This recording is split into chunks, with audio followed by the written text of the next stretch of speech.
దేశంలో మహిళా సాధికారతకు కృషి చేస్తున్న ఏకైక పార్టీ కాంగ్రెస్ మాత్రమేనని, వారిని దృష్టిలో పెట్టుకుని మహిళలకు రిజర్వేషన్ కల్పించడానికి కాంగ్రెస్ అగ్రనేతలు సోనియా గాంధీ, రాహుల్ గాంధీ, ప్రియాంక గాంధీ ఎల్లప్పుడూ అనుకూలంగానే ఉంటారని కాంగ్రెస్ పార్టీ రాజమండ్రి అర్బన్ జిల్లా అధ్యక్షుడు బాలేపల్లి మురళీధర్ అన్నారు.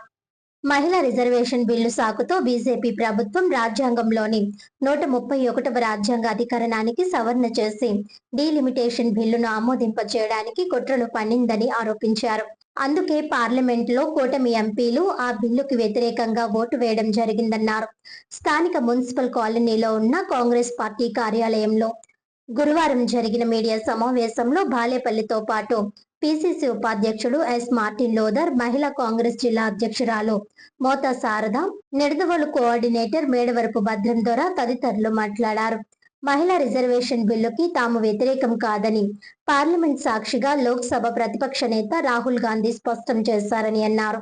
బీజేపీ మాత్రం మహిళా రిజర్వేషన్ బిల్లును కాంగ్రెస్ పార్టీయే అడ్డుకుందని దుష్ప్రచారం చేయడం దారుణమన్నారు.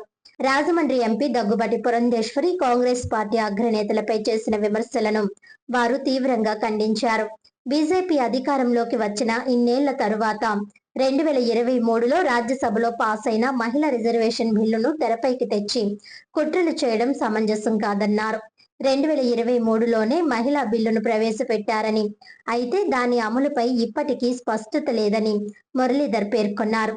డీలిమిటేషన్ ప్రక్రియ పూర్తవడానికి సంవత్సరాలు పట్టే పరిస్థితిలో మహిళా బిల్లును ఎలా అమలు చేస్తారని ఆయన ప్రశ్నించారు. డీలిమిటేషన్ పేరుతో ఉత్తర భారతదేశంలోని రాష్ట్రాల్లో సీట్లు పెంచుకుని దక్షిణాది రాష్ట్రాలకు అన్యాయం చేయాలని చూడడం బీజేపీకి తగదన్నారు. కాంగ్రెస్ పార్టీ ఎంపీగా గెలిపించి కేంద్ర సహాయ మంత్రి పదవి ఇస్తే దాన్ని అనుభవించిన తరువాత పార్టీ మారి ఇప్పుడు కాంగ్రెస్ ను విమర్శించడం పురంధేశ్వరికి సమంజసం కాదన్నారు. ఎస్సీ, ఎస్టీ, ఓబీసీలతో పాటు మహిళల సంక్షేమానికి కాంగ్రెస్ ఎన్నో పథకాలు అమలు చేస్తుందన్నారు. ఇప్పుడు ఎంపీ దగ్గుబాటి కాంగ్రెస్ పార్టీయే మహిళా రిజర్వేషన్ బిల్లును పాస్ కాకుండా అడ్డుకుందని దుష్ప్రచారం చేసినా ఎవరు నమ్మే పరిస్థితుల్లో లేరని వ్యాఖ్యానించారు. కాంగ్రెస్ పార్టీపై అనవసర ఆరోపణలు చేయడం మానుకోవాలని హెచ్చరించారు. ఈ సమావేశంలో జిల్లా డాక్టర్ సెల్ చైర్మన్ రాజశేఖర్, రాష్ట్ర మైనారిటీ సెల్ ప్రధాన కార్యదర్శి సింధియా రాణి, జిల్లా కాంగ్రెస్ ఉపాధ్యక్షుడు దేవతా Sudhakar, urban BC cell chairman తాడి సూరిబాబు, అనపర్తి ఇన్ఛార్జ్ గుండ్రపు యేసు, బిక్కవోలి ఇన్ఛార్జ్ కొల్లి చిన్న, బర్రె సుబ్రహ్మణ్యం, ఎండి ఆలి, మురళీకృష్ణ, నిల్లా వీర్రాజు, ఆళ్ల వీరభద్రరావు, లలిత, సుధాకర్ తదితరులు పాల్గొన్నారు. 16, 17, 18 తేదీల్లో పార్లమెంటు ప్రత్యేక సెషన్స్ ఏర్పాటు చేసి దానిలో ఒక 3 బిల్లులు 131వ అధికరణ సవరణ చేయడం ద్వారా 3 బిల్లులను ఆమోదించుకోవాలని ఒక ఆలోచనతో బీజేపీ ప్రభుత్వం ప్రత్యేక సెషన్స్ ఏర్పాటు చేయడం జరిగింది. ఆ సందర్భంగా మహిళా బిల్లుని ముందు పెట్టి డీలిమిటేషన్ బిల్లుని, అలాగే కేంద్ర పాలిత ప్రాంతాలకు చెందినటువంటి ఒక బిల్లుని కూడా వారు ప్రవేశపెట్టి, ముఖ్యంగా ఈ మహిళా బిల్లు వెనుక డీలిమిటేషన్ బిల్లుని పెట్టి వీరు మహిళా బిల్లుతో పాటు ఆమోదింప చేసుకోవాలనే ఆలోచనతో వారు ఆ రకంగా ప్రవేశపెట్టారు. అయితే దానికి 131వ అధికరణ సవరణ చేయాల్సిన అవసరం ఉంది. అయితే ఆ రోజు ప్రతిపక్షాలు అంటే ఇండియా కూటమి సభ్యులందరూ కూడా ఆల్రెడీ ఈ బిల్లు 2023లోనే పాస్ అయింది, మళ్ళీ ఇప్పుడు పెట్టాల్సిన అవసరం ఎందుకు వచ్చింది, డీలిమిటేషన్ విషయం అయితే దాన్ని ప్రత్యేకంగా పెట్టాలి కదా, అది కూడా ఏ రూపంలో బిల్లును తీసుకొస్తున్నారు, దాని ప్రాతిపదిక ఏ రకంగా ఉంది, ఏ రకంగా డీలిమిటేషన్ సీట్లు పెరుగుతాయి, ఈ రకమైనటువంటి వివరణ ఏమి లేకుండా, అలాగే దానికి ఒక పేరు కూడా పెట్టకుండా మీరు ప్రవేశపెట్టడం కరెక్ట్ కాదని ఇండియా మిత్రపక్షాలన్నీ కూడా ఓటింగ్ కోరటం, ఆ ఓటింగ్లో 2/3 మెజార్టీ లేక వారి ప్రవేశపెట్టినటువంటి 131 అధికరణ బిల్లు వేగిపోవడం జరిగింది. అయితే ఈ సందర్భంగా చెప్పేది ఏంటంటే, నిన్న కాక మొన్న మన పార్లమెంటు సభ్యురాలు శ్రీమతి దగ్గుబాటి పురంధేశ్వరి గారు ఒక ప్రెస్ మీట్ పెట్టడం జరిగింది. దానిపైన వివరణ కోసం ఈరోజు మా కాంగ్రెస్ నాయకులందరూ కూడా ఇక్కడ సమావేశమై ఈ ప్రెస్ మీట్ పెట్టడం జరిగింది. మహిళా బిల్లు 2011లో పెట్టారు అని అంటున్నారు. 2023లో దాన్ని ఇంప్లిమెంటేషన్ చేయాలి, ప్రణాళిక చేయాలి. కానీ అప్పుడున్న ప్రభుత్వం ఎవరు అని అంటే బీజేపీ ప్రభుత్వం. ఇది ఎందుకు చేయలేదు? మరి ఈ గవర్నమెంట్, మరి నరేంద్ర మోదీ గారు కానివ్వండి, చంద్రబాబు నాయుడు గారు కానివ్వండి, పవన్ కళ్యాణ్ గారు కానివ్వండి, మరి మన జగన్మోహన్ రెడ్డి గారు కానివ్వండి, వీళ్ళందరూ కూడా నిమ్మక నీరెత్తినట్లు కూర్చున్నారు. మరి ఆనాడు బాబాసాహెబ్ అంబేద్కర్ గారు మహిళలకి సంపూర్ణ హక్కు ఇవ్వాలనేటువంటి ఉద్దేశంతో మరి రాజ్యాంగంలో పొందుపరిచారు.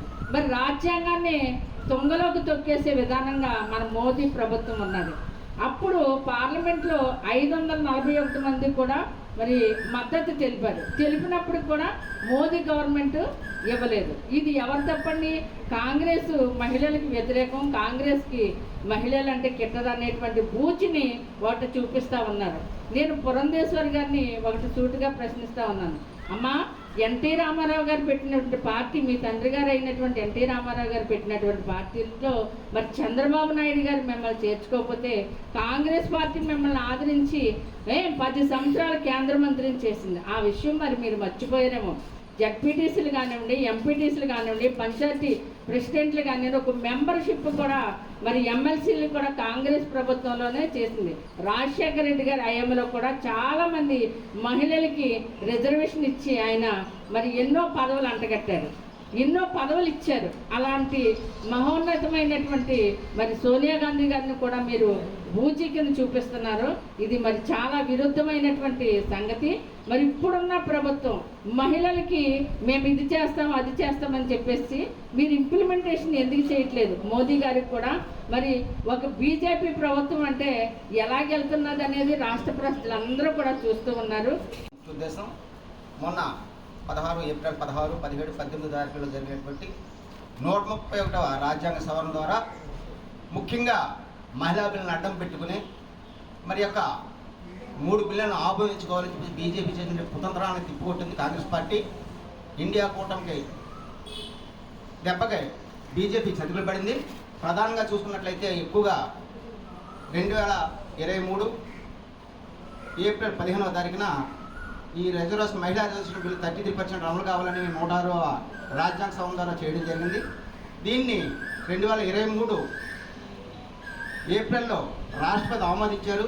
ఆమోదించిన తర్వాత మరి అది చట్టం రూపం దాల్చాలి. ఆ రోజు ఆ మహిళా కాంగ్రెస్ బిల్లుకి మరి కాంగ్రెస్ పార్టీతో సహా తమిళనాడులో ఉన్నటువంటి డిఎంకే పార్టీ, అన్ని పార్టీలు కూడా ఏకగ్రంగా మహిళలకు 33% అమలు చేయాలని చెప్పేసి కూడా బిల్లు పాస్ అయింది. పాస్ అయిన తర్వాత మరి గవర్నమెంట్ ఏదైతే ఇప్పుడు ఉన్నటువంటి ఎన్డీఏ గవర్నమెంట్, నరేంద్ర మోడీ గారి గవర్నమెంట్ మరి యొక్క రాష్ట్రపతి ఆమోదం అయిన తర్వాత అది చట్టం చేయాలి, అది గెజిట్ చేయాలి. మరి గెజిట్ పబ్లికేషన్ చేయకుండా ఇంతవరకు కూడా గెజెట్ పబ్లికేషన్ చేయలేదు, దాని చట్టం రూపం కూడా దాల్చలేదు. మరి 2023లో జరిగితే మహిళల పట్ల మన చిత్తశుద్ధి ఉంటే మరి ఈ పాటికే 2026 ఆల్రెడీ ఏప్రిల్ వచ్చింది, మరి 3 years అయిపోయింది, ఇంతవరకు కూడా దాన్ని ఇంప్లిమెంట్ చేయలేదు ఈ యొక్క బీజేపీ ప్రభుత్వం. ఈరోజు మహిళల మీద మాకు చాలా ప్రేమ ఉంది అని చెప్పుకుంటూ వస్తున్నాడు. ఈరోజు చూసుకున్నట్లయితే ఎక్కడ కూడా మహిళా కాంగ్రెస్ బిల్లుకి కానీ నిన్న చెప్పినటువంటి చట్టాలు 131 రాజ్యాంగ సవరణకు సంబంధించి అసలు పొంతం లేని విషయాలు. దీన్ని ఏంటంటే మహిళా రిజర్వేషన్ పేరు ముసుగులో ఈ యొక్క బిల్లులు ఆమోదించుకోవాలని చెప్పేసి బీజేపీ చేసిన కుతంత్రాన్ని మరి ఏదైతే మా ఇండియా కూటమి ఉందో దాన్ని తిప్పుకొట్టింది. మరి ప్రధానంగా చూసుకున్నట్లయితే డీలిమిటేషన్ సంబంధించి మరి ఆర్టికల్ 81 ద్వారా మరి డీలిమిటేషన్ చేయాలి. అంటే ఇప్పుడు ఏదైతే 543 పార్లమెంట్ సభ్యులు ఉన్నారో అది 580 చేయాలంటే ముందు ఆర్టికల్ 81 అమెండ్మెంట్ చేయాలి. తదుపరి నియోజకవర్గాల పునరుద్ధరణ జరగాలంటే మరి ఆర్టికల్ 334 ప్రకారం ఈ కార్యక్రమాలన్నీ చేయాలి. ఇవేమి జరగకుండా మరి కనీసం మహిళా బిల్లు మీద 2023 ఏప్రిల్ 15వ తారీఖున అది బిల్లు పాస్ అయితే నిన్నటి వరకు కూడా గెజెట్ పబ్లికేషన్ చేయలేదు. నిన్న ఏప్రిల్ 17వ తారీఖున దాని గెజెట్ పబ్లికేషన్ చేసి అప్పుడు 131 రాజ్యాంగ సవరణకి వెళ్ళడం వచ్చింది. ఈరోజు ప్రతిపక్షాల ఏదైతే మా ఇండియా కూటమి ప్రజలు ఉన్నారో, మా ఇండియా కూటమి నాయకులు ఒక కృషిపరితంగా ఈరోజు మహిళా బిల్లుకి ఒక చట్టబద్ధత వచ్చింది. మన 17వ తారీఖున గెజెట్ పబ్లికేషన్ అయ్యింది. ఈవేళ మహిళలకి 33% కూడా 80% ఇంప్లిమెంట్ అయ్యేలాగా మరి ఇలా ఇండియా కూటమి నాయకులు తీసుకొచ్చిన వారికి ప్రత్యేకించి మరి కాంగ్రెస్ పార్టీ దేశ ప్రజలందరూ కూడా చెప్తున్నాం.